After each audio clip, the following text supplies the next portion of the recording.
Cool?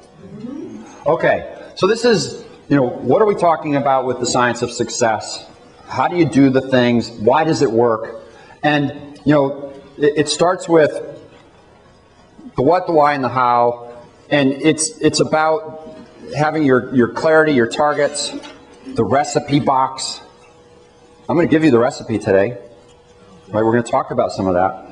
And the why, I'm going to tell you about why some of these things work. And the one caution here is, if you don't 100% understand why things work, don't stop.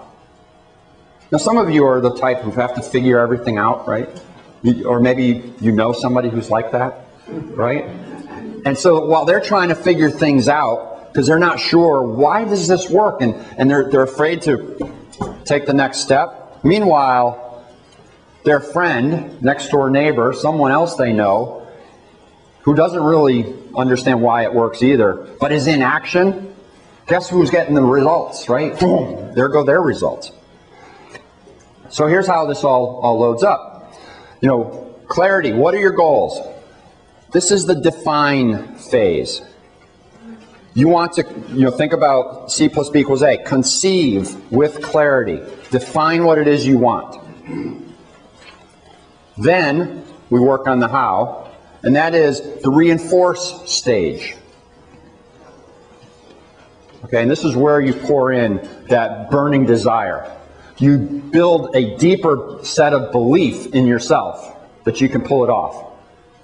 Have you ever achieved anything that you just flatly convinced yourself ahead of time was impossible? It's hard, isn't it?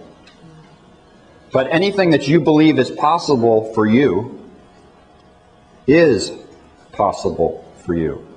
Does that make sense? So the belief and the burning desire, the more you amp up your excitement, the better your chances. And then, finally, the idea of act now. You achieve things by taking action. Okay, every now and then, some unknown rich uncle dies, or the lottery ticket comes in, or something like that happens. There's those rare stories out there in the world, but I wouldn't count on that as your strategy. So I would go for it. So let's talk about defining. In the define stage, really what we're looking at is starting with your higher purpose, whatever that is for you. You need to discover that. Now, by the way, it's not a prerequisite for doing everything else, but I'll tell you, if you have a really clear idea what this higher purpose for you is, the better off you're going to be. The easier it is to make some filtering decisions about what aligns versus what doesn't align. You guys get that? So if you don't know it, don't fret. Don't be the person who says, I can't take a first step yet because I don't know what my purpose is. It's okay. Frankly, it'll emerge over time. And the more you think about it and ponder it and consider it and do exercises around discovering your purpose, you'll hit and figure out your purpose.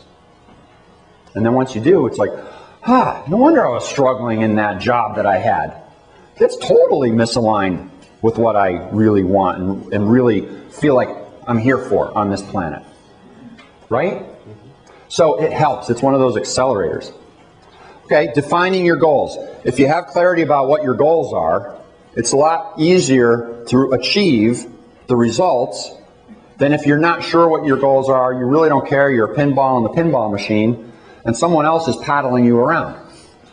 Who feels like you've been paddled around sometimes? Come on, right? I have. Sometimes.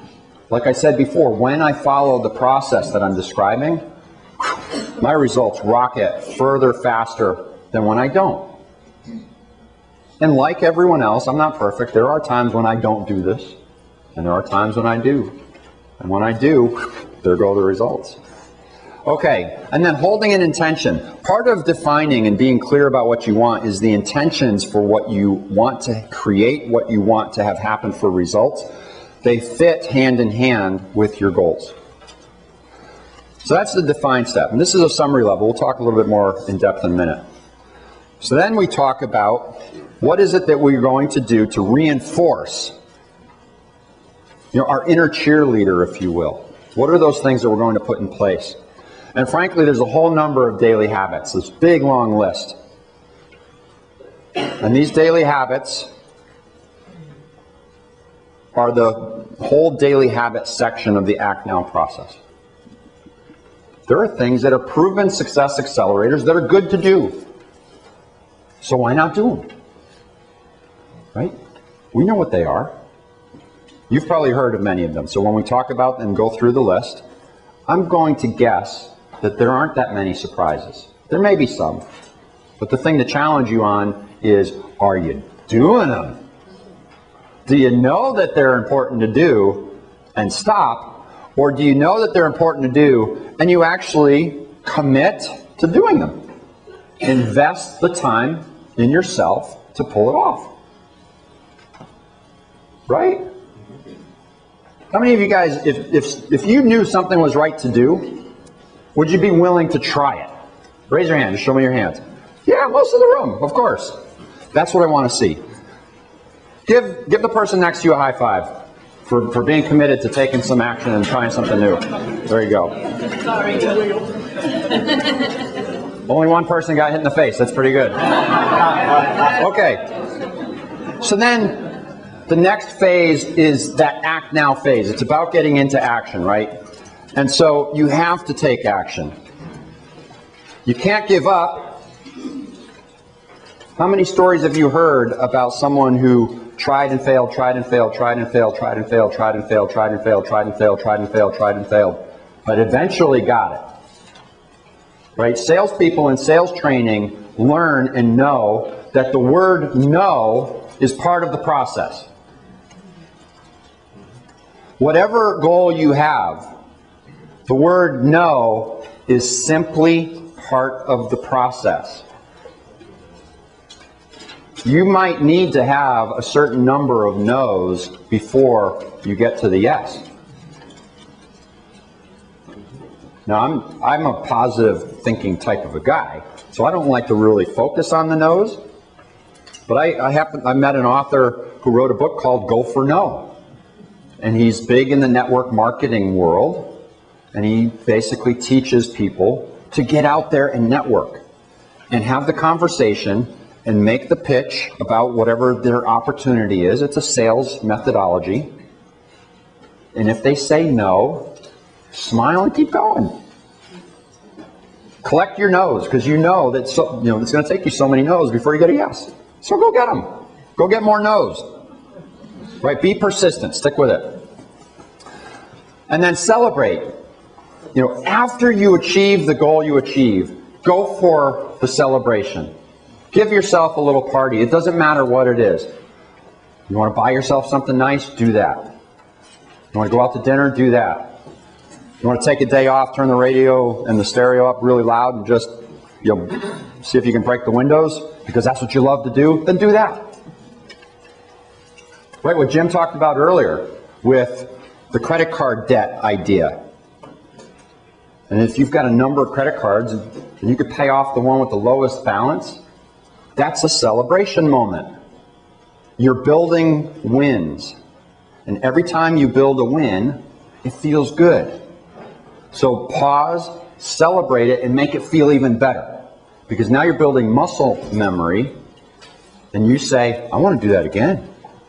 I like the idea of this winning feeling. So you build wins along the way. And it's okay to have a lot of small wins. You don't need to have the one big kahuna win at the end and have that be the only thing.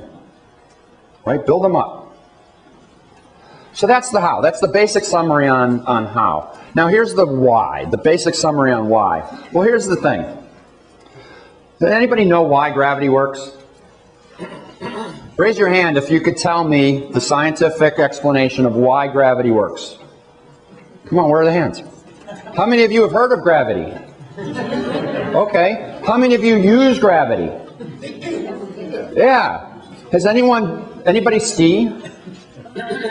So when you're on the top of a mountain, you're really appreciative for gravity when you're a skier, right?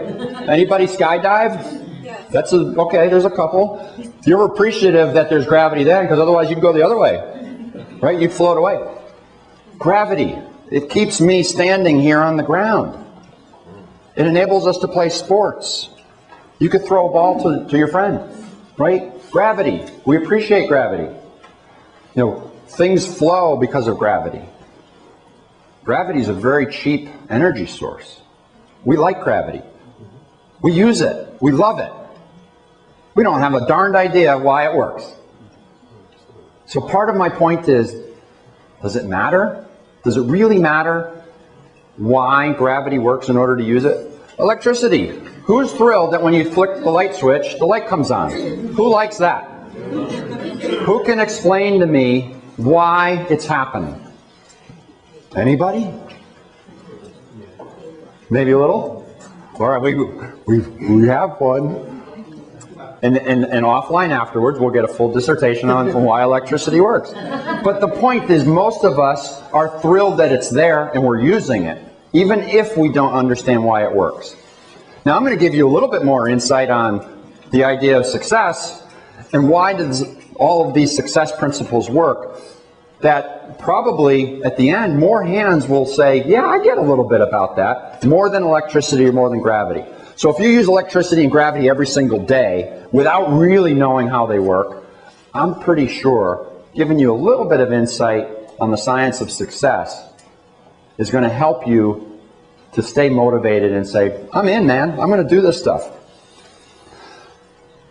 Make sense to you? All right. So let's get into a little bit of the why. Basically, from a success standpoint, there's some biology and some quantum physics. Both are really at play. And on the biology side, there's a number of things that are going on. Basically, things in your brain, your unconscious mind, the reticular activating system, which is a filter that operates in our unconscious mind. We get bombarded with so many inputs that from a sensory standpoint, our conscious mind could not possibly do the job. Yet, this is where we make decisions and things.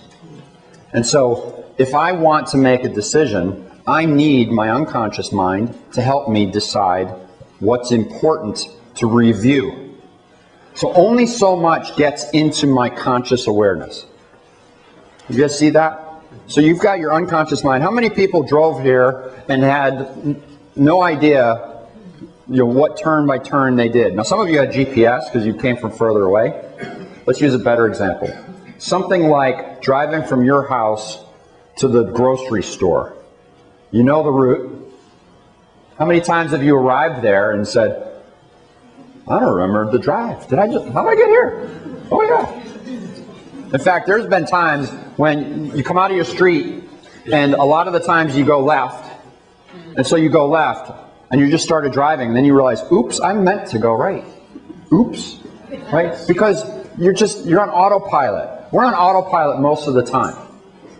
That's our unconscious mind doing its job.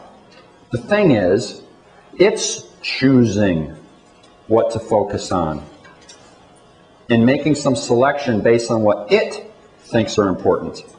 And so your conscious mind only gets access to a handful of things that it could have access to. So part of the idea of the science of success is working with what we understand about brain research. Now, neuroscience is the idea of these neural pathways, the neurons, these inputs, little packets of electronic pulses in our brain, and the habits that we've created for ourselves that essentially guide the unconscious mind to what to filter or what not are driven by these pathways. So the more you do something over and over and over again, essentially it creates a path. So imagine, this forest that's been totally unblemished, and there's all this growth on the ground, and you want to go through, and so you take a machete and you start, clearing the brush, and you go, and then someone comes behind you, or you go on that path every day, and eventually it wears down, and all of those branches and the thickets and the things that were in the way, making it difficult at first, are gone. They disappear. and there's a pathway. And now, if I wanted to go over there, how am I going to get there? Am I going to go through the thicket? You know, if you look at here, there's an aisle right here. If I wanted to go to the back of the room, am I going to go over and just plow through the chairs? No, because that's harder than walking down the aisle, right? This is what our brain knows and does for us. That's the neuroscience behind some of this. What we get to do is focus on things that we actually want using some of the techniques. And what it will do is it will carve a new pathway. And eventually, we can forget about the ones that don't work for us. Eventually, because it takes some time. So we'll talk about some of those techniques. There's things like releasing techniques when you're all, you're so frustrated or angry and you can't get anything done because you're mad.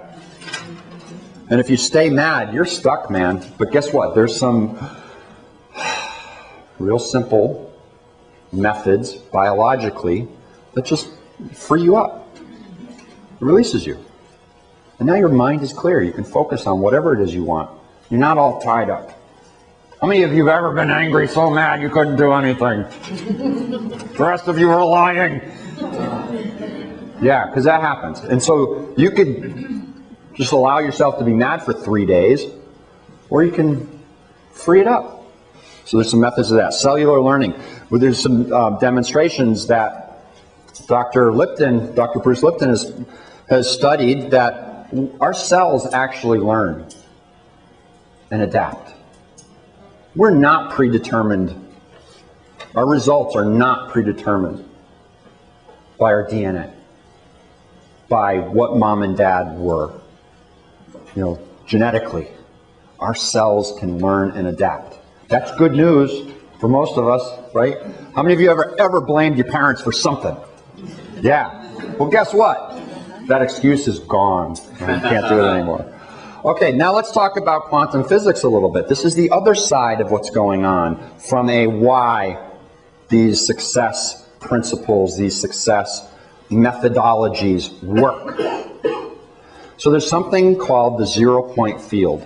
The field, or the zero-point field, it's essentially electromagnetic pulses. Basically, it's everywhere. You know, the U.S. government calls it the zero-point field. And how many of you have seen the movie The Incredibles? You know, the cartoon movie The Incredibles? Remember the bad guy? What was the bad guy's name? Syndrome. Syndrome, the bad guy, was not born with any superpowers.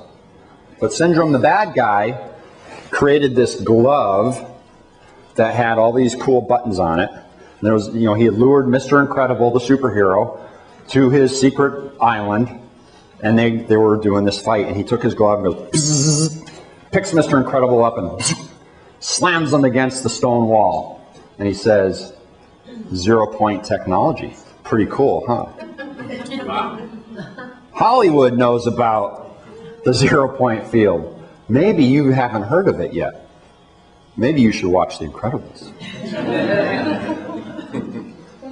The U.S. government is doing some work, at least studying, trying to understand this phenomenon. A lot of folks in the spiritual realm talk about, you know, the interconnectedness that we all have as people and things. I mean, really, when you break things down to the quantum level, everything is particles. Everything. The chair you're sitting on, who you are as a person. You know, they're all particles. And by the way, they're all vibrating. They're vibrating particles. Everything is vibrating energy. So this idea of zero-point fluctuations, it just means it's really small. Quantum physics is this small, tiny world that's more difficult to understand than the Newtonian physics and things like gravity. I'm going to drop this and it's going to hit the ground and I can understand that and there's a formula to it. Well, there's things now that I can essentially think back to Think and Grow Rich. Thought is impulse, energetic impulse. In my brain, it's energetic impulse. My thoughts can affect the 0-point field. Exactly how does that work and why does it work? I don't know. But from the research and studying and reading I've done, this is what I understand happens. So this is where, how many of you heard of this law of attraction? Saw or read The Secret? Okay, big, probably, what was that, 6 years ago maybe? So The Secret, talking about, the secret is the law of attraction. And they had all these people come on who are either physicists or success people who talk and use some of these principles. And the idea was, as I think about the different things that I want, back to what? Having clarity, burning desire, things start to show up in my lap. Now, I would submit to you that they didn't talk a whole lot about action. So if you're sitting on the couch eating bonbons, thinking about the grand successes that you want to have, you're probably going to be a little bit disappointed. That doesn't mean you won't magically get a phone call every now and then. But I would inject a little bit of taking action. And a lot of that is the inspired action, which is another type of action that I talk about. So that's how this all pulls together. Lynn McTaggart, the author who did a lot of research in this area, there's 2 great books there, The Field and The Intention Experiment. The idea of holding an intention. And those who hold an intention with clarity and expectation that it's going to happen and come true, statistically get better results than those who do not. That's pretty cool.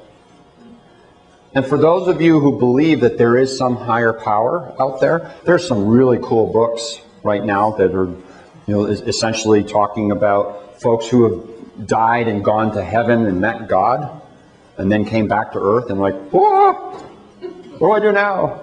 Wow, we're so tense and we're so tight, and things are meant to be easier than this, and they can be. So if you believe in a higher power, there's some of the quantum physics work is trying to prove or disprove the existence of God. I don't know if they'll ever get there. But I've read a couple of those books where someone has passed on, and they're fascinating. They're really fascinating. It opens up your mind and perspective. So something to think about.